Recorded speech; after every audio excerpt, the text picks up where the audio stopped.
Se a Apple fosse um país, ela seria hoje a 8ª maior economia do mundo, perdendo apenas para os Estados Unidos, China, Japão, Alemanha, Índia, Reino Unido e França.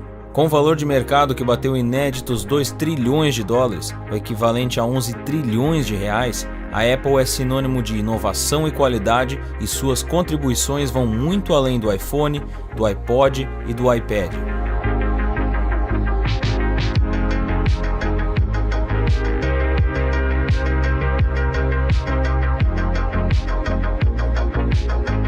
A Apple revolucionou o mundo dos computadores nos anos 80 com a interface gráfica e nos anos 2000 fez história com o lançamento do primeiro smartphone que se tornou realmente popular entre as pessoas.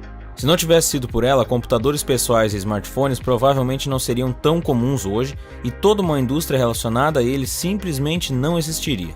Você pode concordar ou discordar, mas não pode ignorar o fato de que a Apple mudou o rumo das coisas e que a importância dela não é somente a questão de marketing, mas de visão, qualidade e persistência.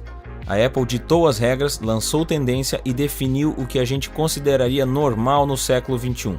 Com seus produtos icônicos que foram e continuam sendo símbolos de uma nova geração, os anos 2000 não seriam os mesmos se não tivesse sido pela genialidade por trás de seus produtos revolucionários. Fala galera, sou o Thales aqui do canal Elementar e se tu é novo por aqui a gente fala sobre negócios e empreendedorismo e hoje é a grande história da Apple. Então já te inscreve aqui nesse canal e ativa o sininho de notificações para não perder nenhum vídeo que a gente faz aqui. Apesar de sempre estar ligado à figura de Steve Jobs, ele não entendia quase nada de informática. O que ele fez pela Apple foi contribuir de forma criativa e visionária, e isso ninguém pode negar. Não que isso seja pouco, foram as ideias dele sobre como a nossa relação com a tecnologia poderia mudar para sempre, como o futuro poderia ser melhor e como a Apple poderia fazer isso através de seus produtos, foram fatores decisivos para guiar a empresa rumo ao sucesso. Mas é preciso lembrar que por trás de tudo que a Apple fez, existia um time de profissionais capacitados e dedicados que trabalharam dia após dia para fazer com que tudo de fato acontecesse. Foram essas pessoas, lideradas pelo Steve Jobs, que fizeram da Apple o que ela é hoje.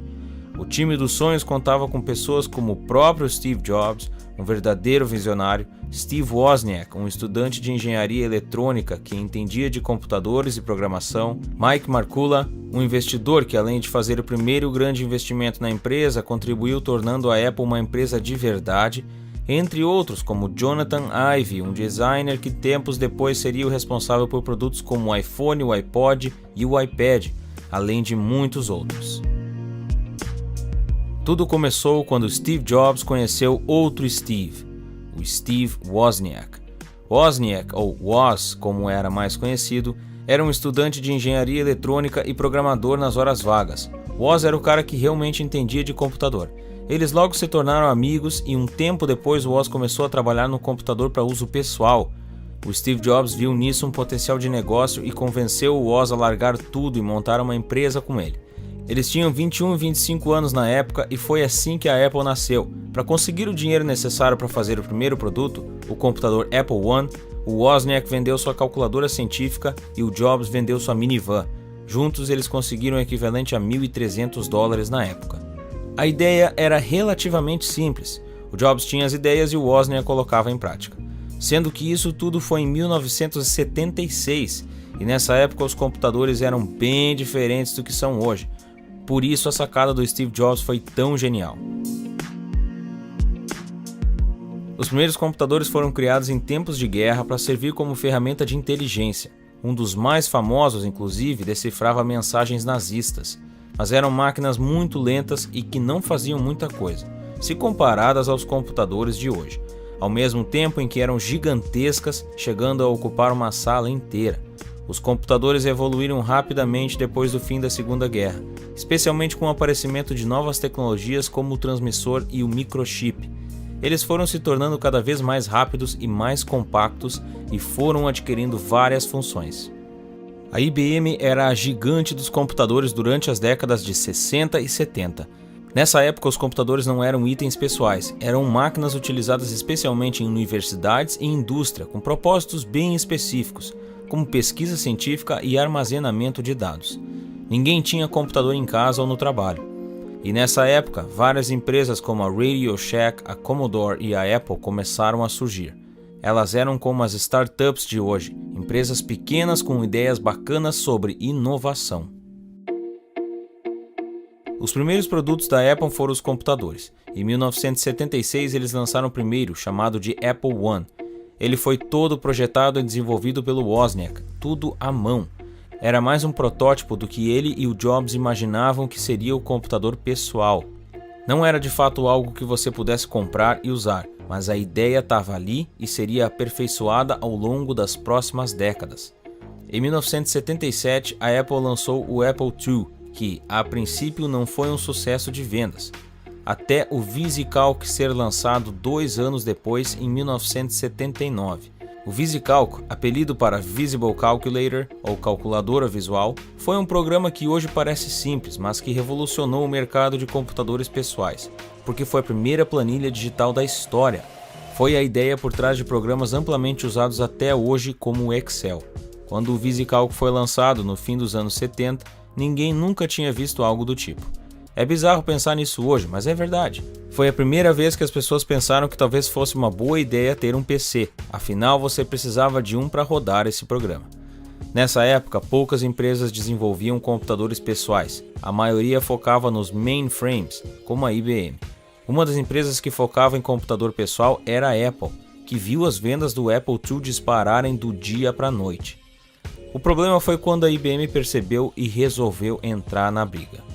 Quando empresas novas como a Apple começaram a se destacar no mercado de computadores pessoais, a IBM decidiu que era hora de mudar o foco e desenvolver modelos que pudessem ser adquiridos pelo público em geral.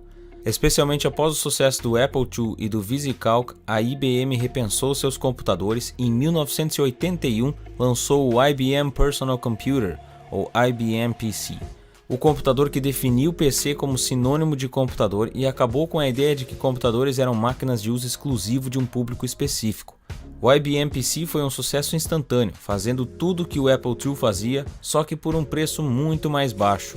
Agora a gigante IBM disputava uma fatia do mercado e nenhuma empresa tinha condições de bater de frente com ela. Pelo menos não por enquanto.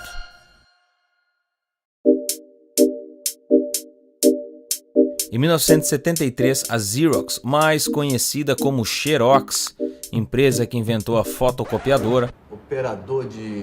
de fotocopiadora.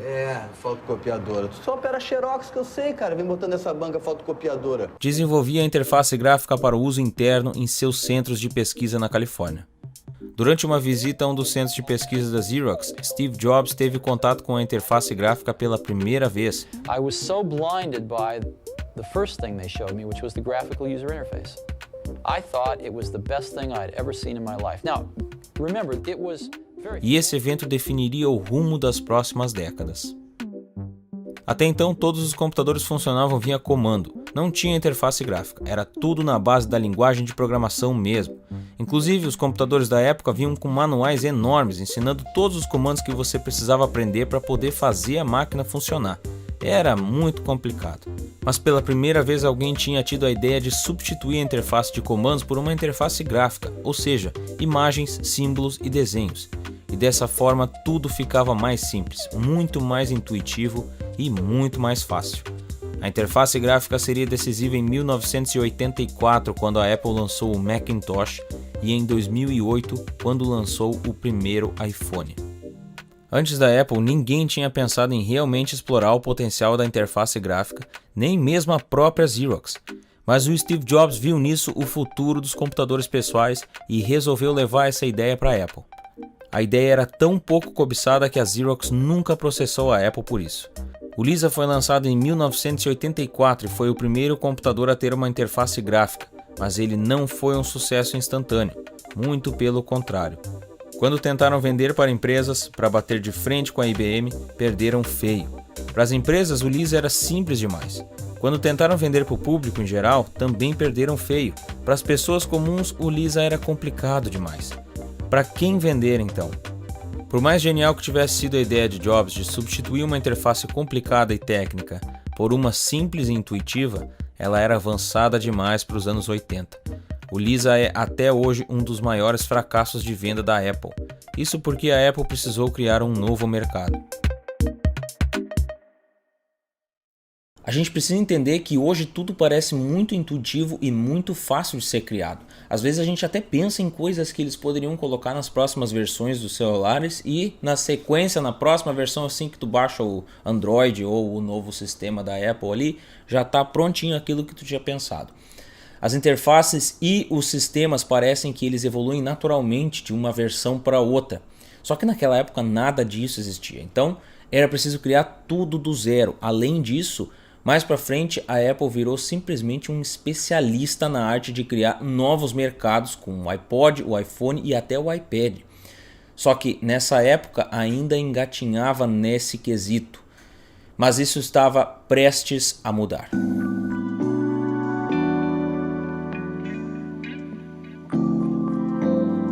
Os anos 80 ficaram conhecidos por uma série de coisas. Foi um ano em que o Pac-Man foi lançado, a Disney inaugurou o Epcot, a Motorola introduziu os telefones celulares nos Estados Unidos, a Microsoft lançou o Word e a MTV foi ao ar pela primeira vez.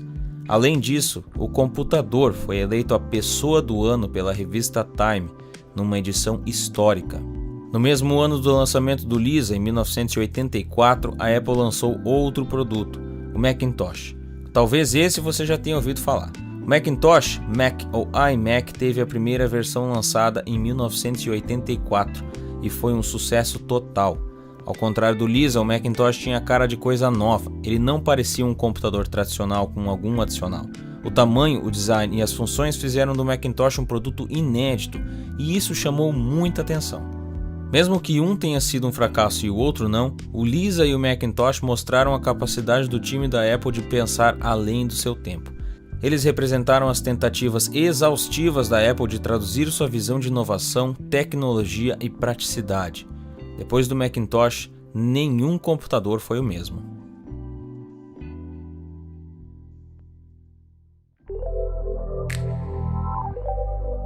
Os anos 80 viram a Microsoft, a IBM e a Intel começarem a impactar nossas vidas com os computadores pessoais que se tornavam cada vez mais baratos e populares em casas e escritórios, fazendo com que nos anos 90 a Apple afundasse em dívidas. Com sistemas extremamente complexos e pesados para a época, os computadores da Apple eram demais. Eram caros demais, lentos demais e extravagantes demais. Enquanto isso, outras empresas apareciam com produtos inferiores, mas que já supriam as necessidades da época, que cá para nós não era lá essas coisas, né? Levou um certo tempo até que as pessoas dessem importância à tecnologia como dão hoje. Enquanto isso, a Apple se afundava em dívidas por tentar sustentar um negócio que se dedicava a produtos avançados demais para o seu tempo. No início dos anos 90, a Apple juntou forças com a IBM e a Motorola e formaram a AIM para competir com a Microsoft e a Intel, que na época estavam dominando o mercado da informática. A AIM não durou muito, mas lançou produtos bem-sucedidos como o PowerBook, o pai do laptop. Mas fracasso após fracasso e diante de um loop infinito de dívidas, decidiram demitir o Steve Jobs. Isso porque os projetos que ele mirava eram projetos muito caros, o que só estava piorando a situação da empresa. Mas tirar Jobs não era a solução. A Apple era a empresa certa na hora errada. Era mais uma questão de tempo do que de produto. Numa tentativa desesperada da empresa de retomar o controle, a Apple comprou a Next, uma empresa fundada pelo Steve Jobs depois que ele foi demitido, na tentativa de trazer ele de volta para a Apple. Jobs voltou e montou uma nova equipe de trabalho, que contava com caras como Jonathan Ive, um designer que anos depois seria o responsável pelo design dos produtos mais icônicos da marca, como o iPhone, o iPod, o iPad e o iMac. Trabalhando com um time de designers, Steve Jobs deu a eles mais autonomia do que qualquer outra empresa já tinha feito e estabeleceu que os produtos da Apple deveriam ser bonitos, sofisticados e práticos. O fim dos anos 90 e o início dos anos 2000 foram decisivos para o futuro da Apple. Nessa época, os produtos de maior sucesso da marca foram lançados, como o iMac G3 e o iPod. Foram vários sucessos, começando pelo iPod, que revolucionou a indústria musical. O iPod foi um dos produtos mais vendidos da Apple e marcou toda uma geração.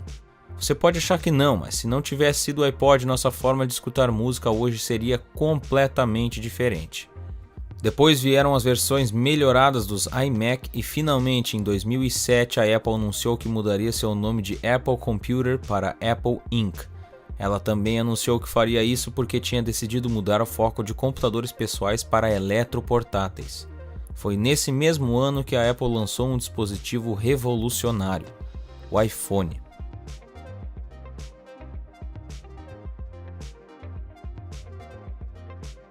Os anos de 2008 a 2018 podem ser considerados a década do iPhone.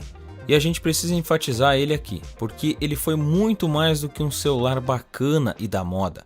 O iPhone foi simplesmente o celular que tornou o smartphone comum. Sério, todos, de qualquer marca.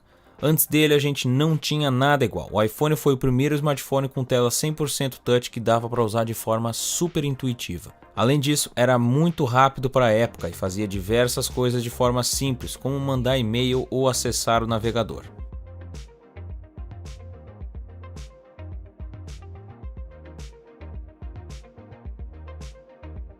A Apple revolucionou diversos setores em pouco mais de 40 anos. Ela fez pela indústria tecnológica o que a Ford fez pela indústria automobilística. Quando uma empresa como a Apple se torna notícia, a gente tende a achar que sempre foi assim. Mas houve uma época em que a IBM era a titã da tecnologia e as empresas menores fundadas por pessoas como você e eu não tinham tamanho para competir, mas entraram na briga porque tinham uma ideia, um projeto ou um sonho. Algumas, como a Apple e a Microsoft, resistiram ao tempo e estão aí até hoje. O que empresas assim deixam para nós é, acima de tudo, uma lição sobre persistência. As coisas nunca vão sair como a gente planeja e coisas que fogem ao nosso controle são uma regra. Acontece com todo mundo. Mas se você tem uma ideia, um sonho, se você tem vontade de chegar a um lugar que ninguém chegou antes, então você tem que persistir.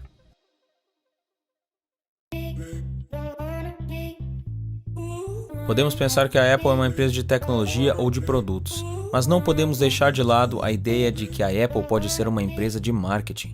Muitas empresas se baseiam nas estratégias da Apple quando se trata de marketing. São estratégias não muito elaboradas e que esbanjam simplicidade, tanto que as suas propagandas não envolvem grandes efeitos especiais de vídeo, preços ou lista de características dos produtos, porque os produtos falam por si só. Mas isso acontece justamente pelos grandes lançamentos e subsequente sucesso de produtos como o iPod, o iPhone e o iPad. A Apple aprendeu com o fracasso do Lisa e hoje domina a arte de criar novos mercados. Talvez criar novos mercados não seja bem o termo correto, mas sim criar a necessidade nas pessoas de consumir aquele determinado produto. Muitas empresas fizeram tentativas de introduzir os tablets muito antes do iPad, mas quem os popularizou e colocou na cabeça das pessoas que elas precisavam daquilo foi Steve Jobs e a Apple. Isso aconteceu também com o iPhone e o Apple Watch. Esse é o jogo da Apple. A estratégia de marketing da Apple tem sido se estabelecer como a marca mais luxuosa em produtos de tecnologia, fazendo com que a iPlace pareça um showroom. Os clientes da Apple ficam mais do que felizes em pagar por um produto premium, porque sabem que farão seu dinheiro valer a pena. Além disso, eles parecem descolados fazendo isso. Existem inúmeras outras análises que podem ser feitas em cima das estratégias da Apple, mas por enquanto vamos deixando nossa pequena contribuição por aqui. O que intrigou muitas pessoas em 2018 foi o preço que o iPhone XS Max poderia chegar, incríveis R$10.000. Nos Estados Unidos chamou a atenção que pela primeira vez o iPhone quebrou a barreira dos $1.000. Mas, mais uma vez, esse é o jogo da Apple, ser reconhecida como uma marca de luxo em produtos de tecnologia. E você, o que acha dos produtos da Apple? Comenta aqui embaixo. Se você não tem nada a declarar, pode só acompanhar o circo pegando fogo aqui nos comentários.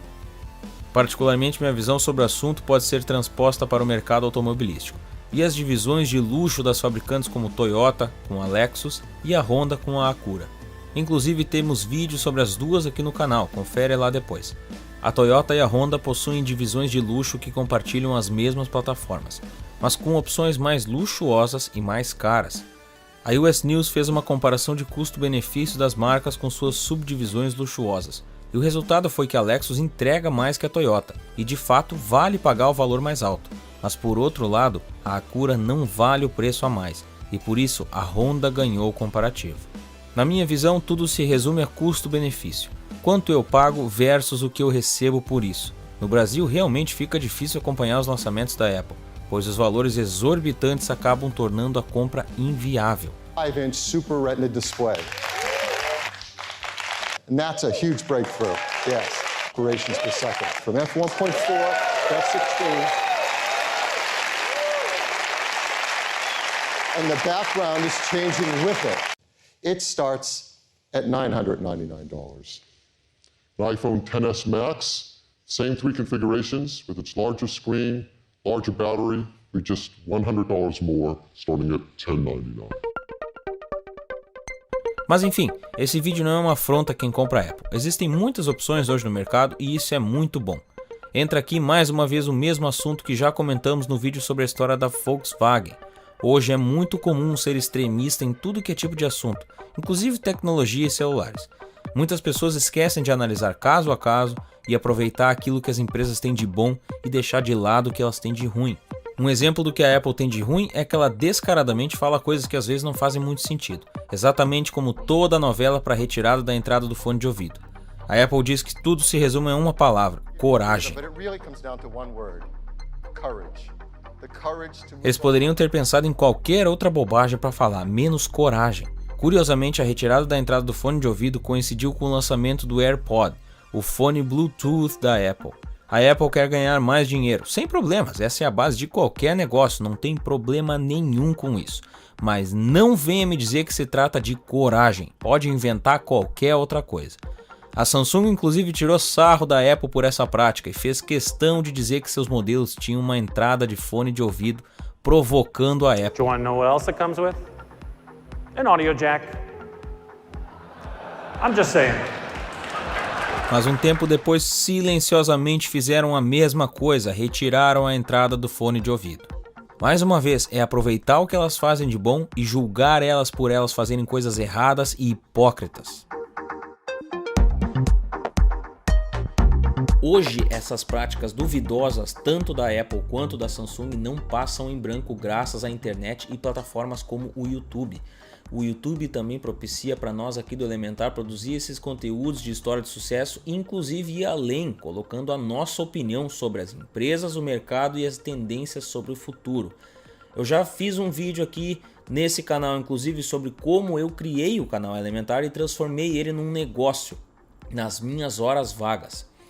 Se tu ainda não assistiu, tá no primeiro link da descrição aqui embaixo.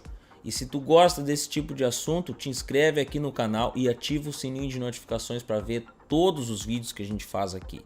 E se de fato tu gostou dessa história da Apple, eu tenho certeza que vai gostar de todas as outras que a gente tem aqui no canal, porque a produção é tão boa quanto. Então eu vou deixar aqui uma playlist das histórias de sucesso e é só clicar em qualquer um dos vídeos aqui da tela. Eu te vejo lá em alguns segundos. Por esse vídeo é isso, um grande abraço e até mais.